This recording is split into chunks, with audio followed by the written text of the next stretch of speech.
here we are again. It's been a hot minute because of the release of Endwalker. I haven't been able to keep up on Final Fantasy announcement news quite as well. I've been doing my grind. I'm already at max level on my main job, Paladin. I got my EXs done, all that good jazz. But we're not here to talk about this.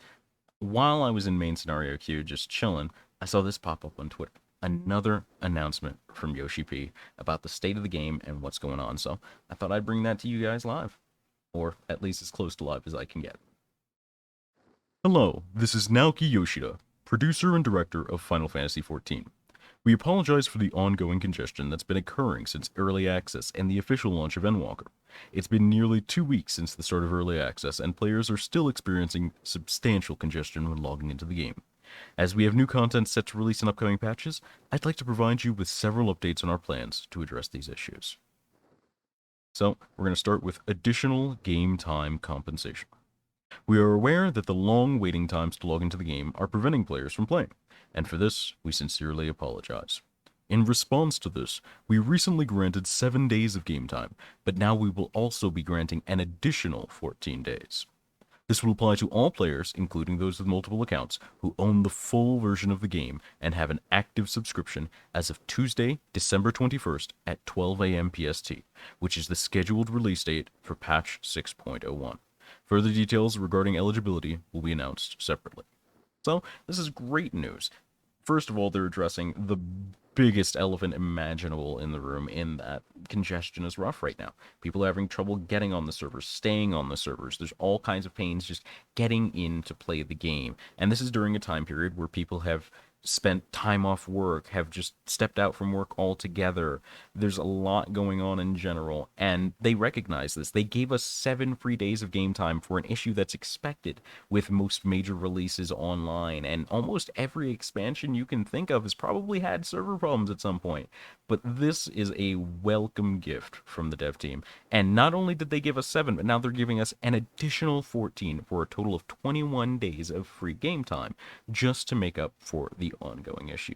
I think this is a great move, and I don't see any real downside to the players, so this is just great for us overall.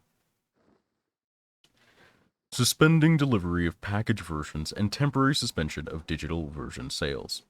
Players are currently experiencing extremely long wait times due to the dense concentration of play hours, which far exceed our server capacity, especially during the peak times. And so we have decided to temporarily suspend the sale and delivery of Final Fantasy XIV Starter Edition and Complete Edition. Additionally, although those with an active subscription are prioritized to log in, free trial players are unable to log in outside of late night and early morning hours, and so we will also temporarily suspend new registrations for the free trial. These temporary suspensions will be phased in over the next few days as we work with our retail partners. We will be coordinating with them as swiftly as possible, but please bear in mind that this will be a gradual process.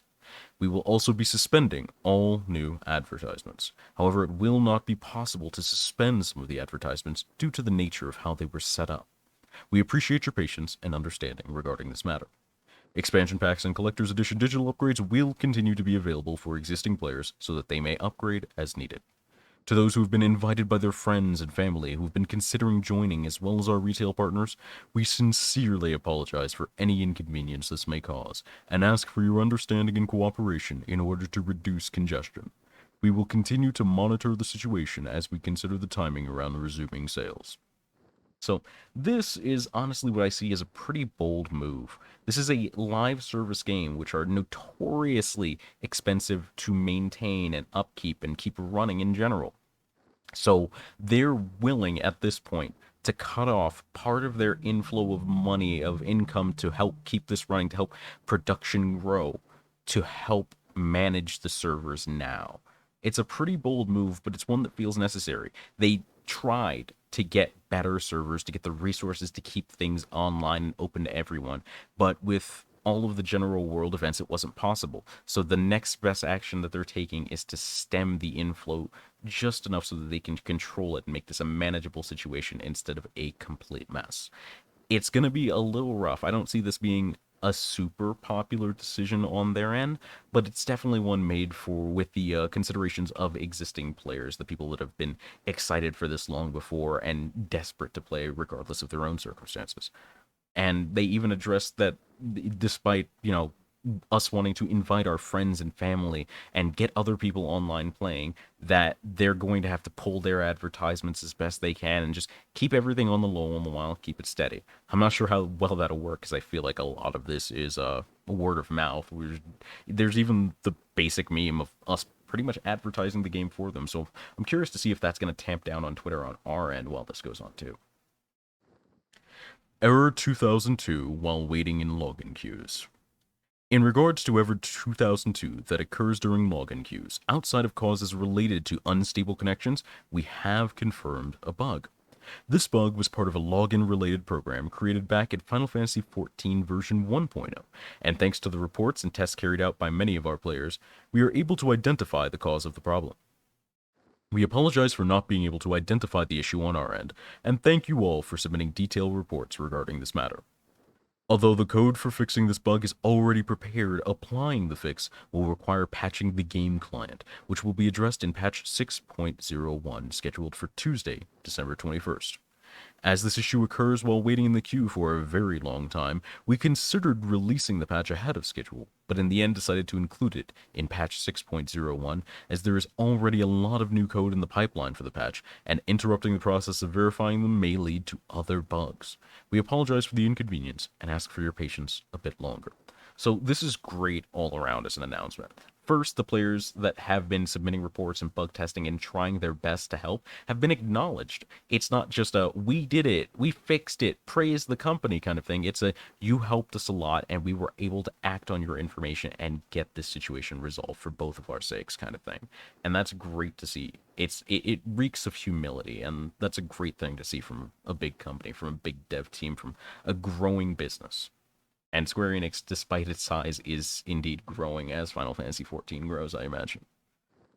The other thing is, they're definitely giving us constant reminders that things are coming down the pipeline, all the way down. 6.01 with more code. The release date for 6.01 is reminded again and again for something for us to look forward to despite all of these issues.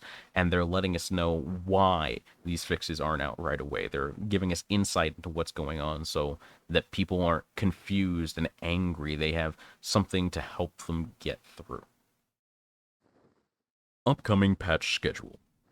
Due to the high levels of congestion, we are aware that there has been a lot of discussion in the community about the release of Pandemonium Asphodelos Savage in patch 6.05, scheduled for Tuesday, January 4th, 2022. Regarding this, as long as there are no major issues, we plan to release the patch as scheduled. We understand that there are concerns about world first races and first week progression, but patch 6.05 will add a number of new elements, such as the addition of a new elegant tombstone, new crafting recipes, as well as the new treasure hunt dungeon, the Excitatron 6000. Many players are looking forward to content aside from high-end duties, and furthermore, considering the balance of the rewards and item levels from said content, we cannot withhold only Pandemonium Asphodelos Savage, and rebalancing these would delay the patch release by several weeks and would affect patch 6.1 and beyond. We regret to say this in the midst of major congestion, but as mentioned earlier, unless there are major issues, we plan to release the patch as scheduled. We ask for your understanding and cooperation regarding this matter. So this is going to be a natural hot button topic for, I want to say, a fair portion of the community. While everyone may not be top end raiders, there is a lot of investment in world firsts. It's a lot of it, I think, lies with ultimates, but I think Savage itself garners a massive crowd, both from the people playing, the people just watching, the people that are watching world first runners trying to pick up strategies for their own runs and stuff like that. I think it's a major event, and there's gonna be a lot of debate on whether this should have been done this way. But the logic they lay out does make sense. If they released just the Savage later, then all of the other stuff that comes in, the new tombstone, the maps, all of that would begin to overstack and change the nature of World First Race in the first place. So that wouldn't work quite as well. And delaying the patch itself, let alone aspects of it, would also push other things further down the pipeline. And when you start making staggered delays like that, it's very easy to cause even greater issues in response. So I'd say this is the right move, but I don't think it'll leave everyone happy for sure. But as a top end raider myself, not world first, but someone who enjoys rating Savage pretty much every tier I can, I am pretty happy that things are staying on schedule and that I'll get to enjoy that content soon. Updates regarding the addition of a new logical data center and worlds. Since July 2021, in order to accommodate the significant increase in the number of new players, we've been working towards building a new logical data center and adding new worlds. However, due to the effects of the COVID 19 pandemic, we have not been able to make any additions due to suspension of semiconductor production at manufacturing factories, decrease in production quantities, as well as a shortage of raw materials. Although we are investing much more money than usual, our attempts to alleviate the ongoing congestion situation are being delayed due to the physical shortage of server equipment. With the help of IT equipment vendors from all around the world, we are slowly beginning to receive information about delivery dates and figures. Considering the high specification requirements for Final Fantasy XIV servers, along with the fact that adding a single logical data center requires hundreds of servers, we invariably need much more time. But we are starting to see some progress. In line with this, the server and infrastructure teams are working together to plan for new additions, and we hope to be able to provide some sort of roadmap by the end of January 2022. We are considering adding servers to each region, especially plans for a large-scale addition in North America and Europe, and we'll be looking at the number of servers, infrastructure construction time, power issues, and server rack situation to see if we should do this sequentially or in one big push. Either way, the plan is to introduce a large number of additions, which we intend to carry out quickly and safely with as minimal inconvenience to our players as possible, and we will follow up regarding this matter as we progress. So this follows up on earlier. They're trying their best to get a hold of new server materials. There's a massive influx of new players from streamers moving over from other games, from advertisement, from the new expansion hitting back to back to back to back. They've been thinking about this, trying to prepare for this, and everything keeps layering on. So it's not necessarily just they should have done this earlier or this should have been prepared, but there's also the world situation getting involved in it. And despite that, they're still making as many pushes as they can. Hopefully, just distant thought of my head that there's got to be at least a couple players somewhere in the player base that are in the pipeline for this, that have resources for this and are trying to help give them through. And I hope everything goes through better and sooner than expected, because I'm absolutely positive Naoki Yoshida is going to start losing hair over this soon. None of us wants to see that. But it's good to hear that they're planning to add more servers, especially to North America and Europe. I'm both curious and excited to see how they're doing that. If they're going to add a whole nother data center, how they'll incentivize people to migrate and split up a bit more. I'm expecting more of the preferred worlds and congested worlds coming soon, so be ready for that if you plan on making a world move or plan on making a world move to take advantage of things like spawns or them giving us guild incentives or things like that. Inquiries about errors triggered by specific payments. Since the release of Endwalker, we have released or received a large number of inquiries from players who have been unable to play the game due to errors which occurred during payment or code registration. After reviewing the details of these inquiries, we found that the accounts involved are being accessed from the same environment as those used by a group of people who are believed to be providing suspicious services. As a result, these accounts were determined to be using suspicious services that temporarily access user accounts to log in and make payments or create accounts on their behalf, and were blocked from payment and code registrations as a part of fraud prevention. Such suspicious activities may have a history of theft or other fraudulent credit card activity, and we cannot do anything other than safeguard against such activity and cannot restore those accounts.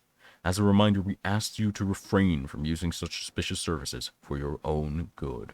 We will continue to strive to provide our utmost support so that everyone around the world can play comfortably. We sincerely apologize for the inconveniences caused by the ongoing severe congestion. We appreciate your understanding and cooperation. So, to my understanding, there've been this is all news to me. So, to my understanding, there have been people that have been having trouble, with their accounts, with their account payments, registering for Endwalker, and it seems that there's been suspicious activity, perhaps not on the account, but in interaction with the accounts that are having these troubles. And so their fraud prevention services, the stuff that prevents them from losing money, that helps them track RMT bots and stuff like that, probably went off and said, this is no good. We need to stop these credit cards or these accounts at this IP, and that sort of thing is what's been blocking those specific people from playing. I hope this gets no shade thrown because I'm sure at least some of them are innocent and haven't done anything, and they're just caught in a bad way in a bad crossroads at wrong time, wrong place. But there's undoubtedly going to be some shade thrown at the fact that, hey, didn't you buy Gil that one time? You seem like a Gil buyer, and I hope not too much of that gets thrown. Nobody really deserves that, especially when nobody knows, and they've lost their account. Who knows how many hours they've put into their account? I'm gonna let the sleeping dragons lie on this one.